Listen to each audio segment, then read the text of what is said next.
Olá, professor Luiz Felipe.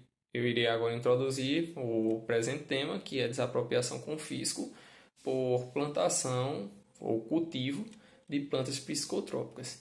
Veja, basicamente, antes de nós nos adentrarmos mais ao assunto em tela, é necessário entendermos os conceitos basilares sobre o que seja uma desapropriação, né, seguindo seus ritos normais. Qual seja, por exemplo, primeiro, é uma intervenção supressiva, né? Ou seja, basicamente o Estado chegará para o particular e dirá a ele, olha, eu agora irei tomar sua terra, sua propriedade, isso agora me pertence, né? Não é um procedimento que ele é autoexecutório, não, muito pelo contrário. Primeiro, a gente pode elencar duas fases. Primeiro, uma via administrativa, onde será discutido o preço de forma amigável entre o particular que está sendo expropriado e o próprio Estado. Né? Caso não se chegue a uma solução adequada para tal indenização, poderá ser movido, e isso aí o Estado no polo ativo da ação, né? Moverá uma ação contra o próprio particular, e nessa ação, em tese, o próprio particular vai poder alegar questões de preço e questões meramente processuais, né? Não haverá qualquer tipo de pedido relativo à questão de voltar, né, a sua posse, a posse ser voltar a ser o proprietário, né, de maneira consolidada daquela propriedade. Isso não existe mais, né? Isso somente poderia ocorrer através de uma predestinação, e ainda teria que ser ilícita por parte do Estado, e uma ação autônoma para reaver por parte do particular sua propriedade, né? É uma questão que também o próprio Estado vai pedir nessa ação a emissão na posse, ou seja, para que ele entre logo, né? Que nem nós falamos, é uma modalidade supressiva. Basicamente, diante disso, já tendo um panorama, o que é que a gente pode entender de desapropriação com fisco por cultivo, né, de plantas psicotrópicas? Quando nós temos isso, o procedimento ele é basicamente ao contrário. A desapropriação ela se torna autoexecutória, né? Não há qualquer tipo de indenização a ser paga ao proprietário, né? Lembrando que tal a ação, seja na desapropriação normal, seja na questão de quando o Estado entra na desapropriação com fisco, não é contra posseiro, é contra o proprietário. Então, diante disso, o que é que nós podemos ter de importante aqui? Primeiro, como eu já disse, não há indenização a ser paga. Segundo, é autoexecutória. Terceiro, se pode perguntar, mas caso fosse 20 hectares de uma propriedade e só tivesse sendo cultivados em 5 hectares, por exemplo, a cannabis, né, o que a gente conhece como maconha, seria somente desapropriada aquela parte? Aí a resposta, não. Porque em tese o próprio STF já tinha uma tese antiga dizendo que por parte do proprietário ali haveria de ter um dever de cuidado, né? Porque o que é que estava acontecendo? Muitos proprietários alegavam, não, eu não sabia, era meu empregado e eu não tenho culpa, sendo que isso para o STF, em tese, né, e nós vamos ver isso mais adiante nas questões jurisprudenciais, não, esse argumento não era válido, né? Teria que se ter o cuidado, se você tem uma propriedade, você tem que cuidar dela, né? Então basicamente é isso, o Estado entra, não lhe paga nada, irá lhe desapropriar toda a questão da propriedade do particular ali, os objetos que forem pegos, né, e que tinham destinação também àquela questão de droga, serão revertidos, né, valores, essas questões assim, até mesmo a gente vê muito isso acontecendo com valores sendo revertidos para o próprio Fundo Penitenciário Nacional, né, e basicamente, diante dessas questões, pronto, quando o Estado vai lá e expropria, essa destinação dessas terras, elas serão de maneira quase que total, né, porque pode haver outro tipo de destinação, né, para famílias carentes, alguma coisa nesse tipo, mas será basicamente para a questão de fins de reforma agrária, né, onde o Estado, através, enfim, do INCRA, vai poder destinar todas essas questões dessas terras para pessoas que, enfim, estejam cadastradas ou que precisam de terras, né? Então, basicamente, entendendo esses conceitos basilares, agora a gente vai avançar e vamos trazer também questões metodológicas a respeito de diplomas normativos e jurisprudência. Olá, professor Luiz Felipe, dando continuidade aqui ao nosso trabalho, né? Eu agora irei trazer nesse pequeno slide os diplomas normativos e a jurisprudência, né? Os posicionamentos legais e jurisprudenciais dos nossos tribunais e também do nosso legislativo a respeito do presente tema. Passemos agora. Veja, basicamente, o diploma normativo que nós temos é com relação à Lei 8.257, de 26 de novembro de 91, né, que foi sancionada pelo então presidente Fernando Collor de Mello. E, basicamente, professor, um artigo que eu achei importante trazer foi o segundo, porque essa lei ela tem uma coisa que é boa, que ela desde o início, ela diferenciou o que seria o cultivo legal do cultivo ilegal, né? E veja que questão de legislação importante, porque desde esse tempo a gente se preocupou em trazer isso, né? Porém, não adiantava nada o legislador trazer isso por conta do tabu que infelizmente ainda existe hoje sobre essa questão de tratamento medicinal com cannabis, né? O tabu que existe na sociedade brasileira sobre entorpecentes. Não adiantaria o legislador trazer isso e isso ficou em desuso. Porque hoje a gente vê que com a modernidade, né, com o passar dos anos, foi se popularizando mais esse tratamento com cannabis, né, até por conta que ele é muito eficaz em alguns tipos de doença, né, principalmente pessoas com epilepsia, enfim, questões desse tipo. E o STJ, até eu irei trazer também, o STJ ele vem dando salvo-conduto, né, para que as pessoas plantem, façam o cultivo. Então, assim, justamente para não ter sanções penais e nem administrativas, como, por exemplo, a desapropriação com fisco. Mas desde esse tempo, de 91, eu achei importante trazer por conta que já se tinha, né, uma disposição a respeito disso. É tanto que ele coloca aí que fica a respeito do Ministério da Saúde. Hoje a gente tem, basicamente, se não me engano, a Anvisa cuidando dessas questões, né, relativas à exportação de óleo, ao próprio cultivo também, aqui em solo brasileiro.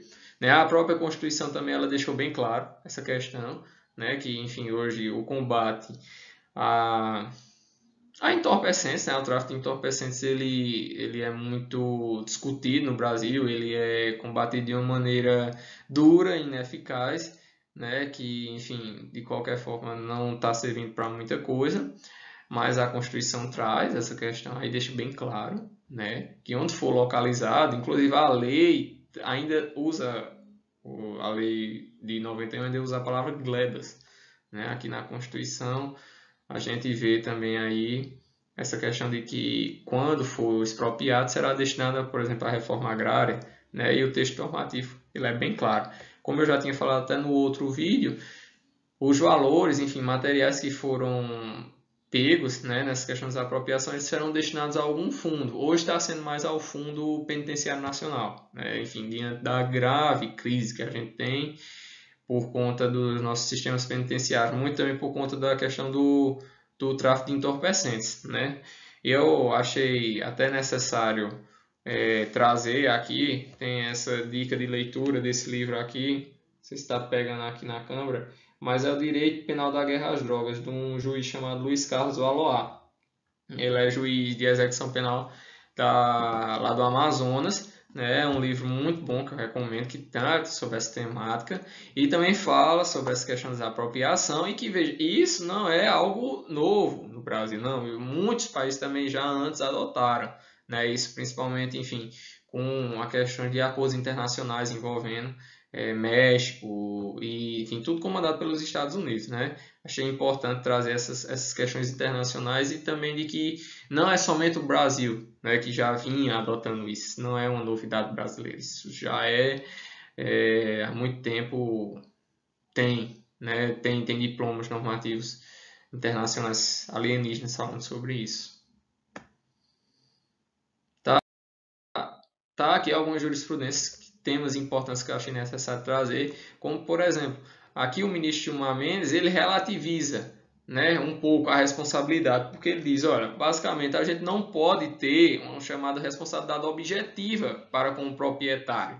Porque se você vê o texto constitucional, basicamente ali é uma responsabilidade objetiva, né, e o que é claramente vedado pelo ordenamento jurídico penal pátrio.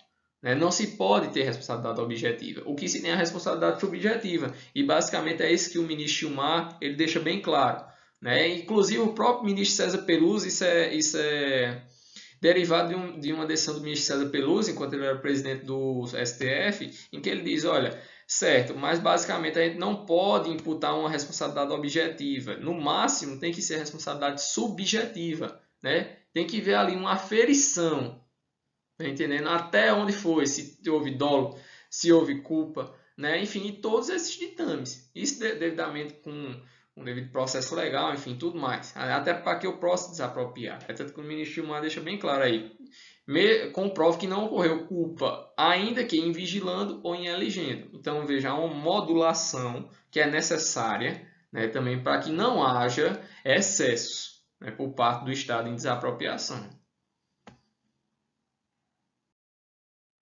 Também trouxe uma jurisprudência importante a respeito de um caso que, inclusive, foi no estado de Pernambuco, numa propriedade do estadual, né, em que foi pego, né, uma plantação, né, uma cultura ilegal de plantas psicotrópicas e, enfim, o próprio STF disse que a União não poderia desapropriar, né, tendo em vista a finalidade, né, daquilo ali que não se justificaria, né. Enfim, a gente até estudou a questão da desapropriação, sendo ela enfim, que a questão como se fosse uma pirâmide, né? De que a União poderia desapropriar terras de Estado e municípios, Estados poderiam desapropriar terras de município. Porém, nesse caso aí, quando você está falando de desapropriação com fisco, não pode, mesmo com relação à primazia da União, como a ministra Rosa já deixou bem claro, né?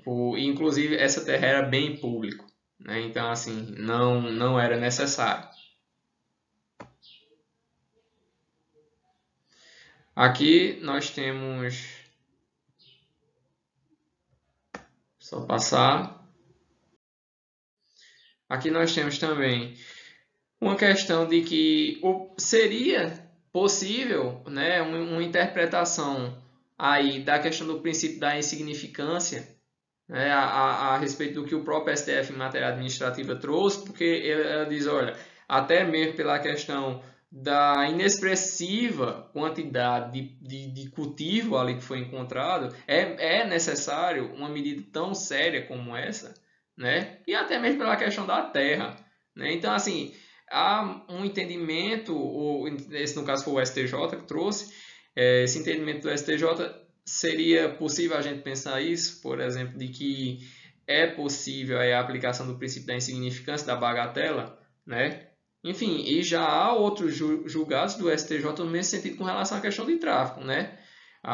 Sobre a mínima quantidade, tá entendendo? Então, assim, é necessário que se pense mais nisso, né? De que, assim, muitas vezes você desapropria uma terra porque tem 5, 6, 10 pés de maconha, quando na verdade isso não é necessário, né? Isso até, em tese, se fosse uma questão penal, poderia ser já, muitas vezes, essas pessoas, um tráfico privilegiado, alguma coisa do tipo. Então, se é assim, se na própria justiça penal já se tem uma relativização com relação a essa questão da quantidade, quanto mais na questão administrativa, né? Então, assim, é mais uma questão de observância também do Estado a respeito disso. Por último, eu trouxe aqui o posicionamento do STJ com relação ao uso medicinal da cannabis, né? Tá aí os números dos H6 e basicamente, né, houve uma unificação a respeito dessa questão e veja que assim é o que a lei já trazia, mas assim se moderniza agora, né? Se materializa de forma mais abrangente nos dias de hoje, essa questão, por exemplo, do uso medicinal, né, de que os salvos-condutos, né, porque assim o Estado não vai poder desapropriar a minha terra, até porque eu tenho um salvo-conduto, um HC concedido pelo Superior Tribunal de Justiça dizendo que eu posso fazer aquilo, né? Então, assim, essa questão da desapropriação, confisco, penso eu, de que isso seja para casos assim, realmente extremamente necessários e importantes, né? Até porque muitas vezes você está ali e, enfim,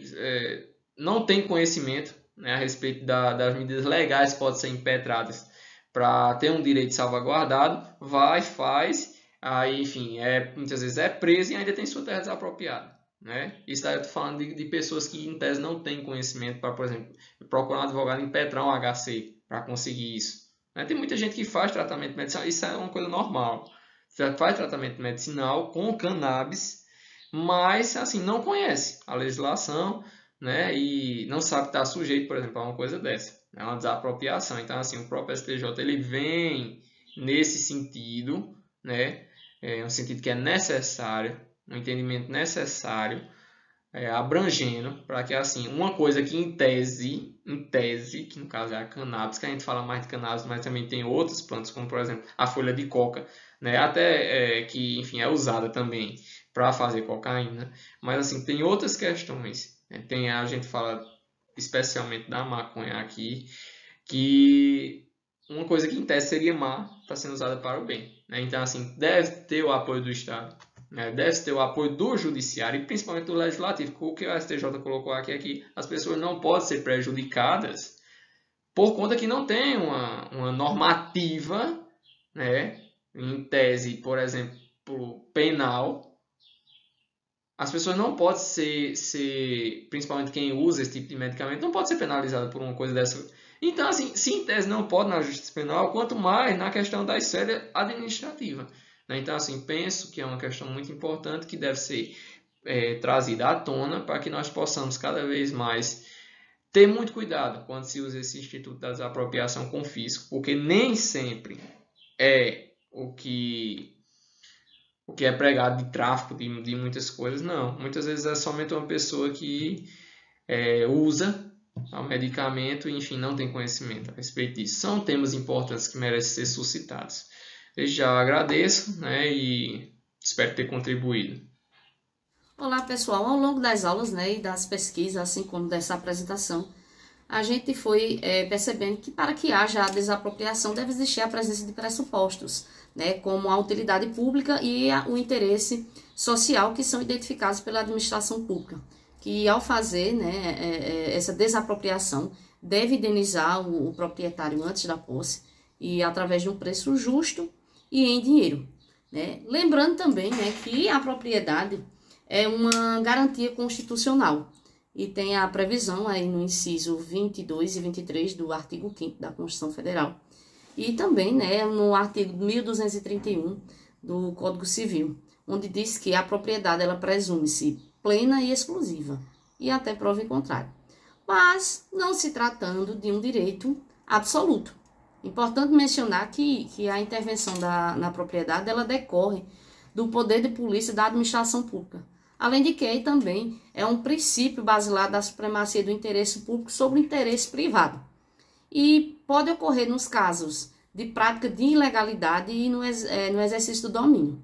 E neste ponto que se assenta, né, esse trabalho, né, essa análise, onde o artigo 243 da Constituição Federal, ele preleciona a expropriação de bens de imóveis em que estejam servindo a plantações de psicotrópicos, bem como para o tráfico de drogas entorpecentes. Eu vou ler aqui um trechinho do artigo 243 da Constituição Federal, onde diz que as propriedades rurais e urbanas de qualquer região do país, onde foram localizadas culturas ilegais de plantas psicotrópicas ou a exploração de trabalho escravo na forma da lei, serão expropriadas e destinadas à reforma agrária e a programas de habitação popular. E ainda diz, sem qualquer indenização ao proprietário e sem prejuízo de outras sanções que são previstas em leis.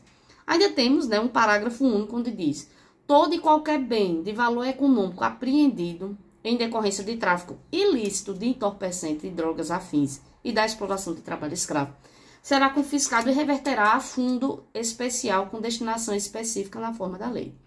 Bom, podemos dizer que há uma distinção entre a desapropriação e a expropriação, pois na desapropriação, né, há uma obrigação do ente público de indenizar o proprietário, né, quanto também já na expropriação não é indenizável, né, como também não se incorpora o bem ao patrimônio público, e esse bem ele deve ser destinado à reforma agrária ou a programas de habitação popular.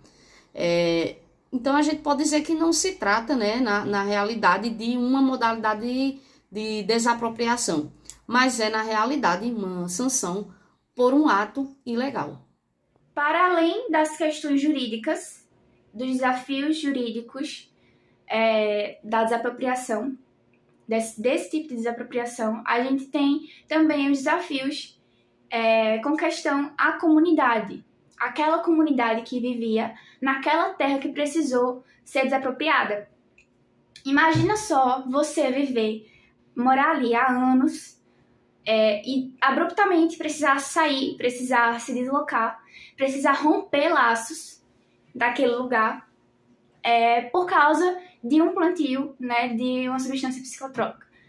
E a gente sabe, né, que infelizmente essas desapropriações, elas, assim como outras questões, né, no âmbito legal, relacionadas a mandados, enfim, tudo desse mundo, a gente sabe que muitas vezes não são feitos da maneira correta.